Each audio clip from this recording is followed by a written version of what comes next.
আমারও কিন্তু সিমিলার একটা গল্প আছে। তবে এটা অনেক ছোট থাকার সময়, এটা not quite sure, probably class 4 অথবা 5 থাকতে আমাদের স্কুলে রিডিং ক্লাব ছিল। রিডিং ক্লাবে মূলত রেগুলারলি যে বই আমরা পড়তাম সেটা হচ্ছে অক্সফোর্ড রিডিং সার্কেল। আর এটা হেল্প করছে ওভারঅল রিডিং এর। সেকেন্ডলি একবার রিডিং ক্লাবে কি হয়েছিল যে আমাদেরকে বলা হয়েছিল লাইব্রেরি থেকে আমরা আমাদের ইচ্ছা মতো বই আনবো, আমাদেরকে গ্রুপ করে দেওয়া হয়েছে। তারপর এই যে আমরা 3-4 জন ফ্রেন্ড নিয়ে বই আনছি, একটা চিনি না বই আনছি, বইয়ের নাম ছিল রবিনসন ক্রুজো, সম্ভবত দি অ্যাডভেঞ্চার্স অফ রবিনসন ক্রুজো। তো এইটা পড়ে আমরা ব্যাপক মজা পেয়েছি। তো কারণ তখন তো ছোট ছিলাম, অ্যামিউজমেন্ট সহজ ছিল, এন্টারটেনমেন্ট সব সহজ ছিল। তো আমরা বই পড়ছি যে সে একটা জঙ্গলে আটকে গেছে, তারপর দেখা গেল গাছ কাটছে, গাছ কেটে নৌকা বানাইছে।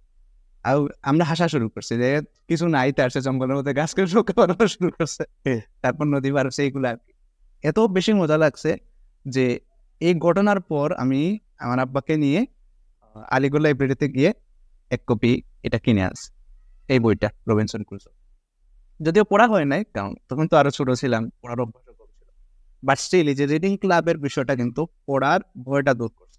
পাশাপাশি ইংলিশ ফর টুডের প্যাসেজগুলো, কারণ আমি যখন ইংলিশ ফর টুডে বা ইংলিশ ফার্স্ট পেপার গুলো সলভ করতাম, তখন এই প্যাসেজ পড়ে তারপর সলভ করতাম।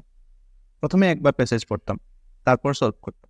তো এই জিনিসগুলো দেখা যাচ্ছে যে আমাকে অনেক বেশি হেল্প করছে পরবর্তীতে রিডিং কম্প্রিহেনশনটা বাড়ানোর।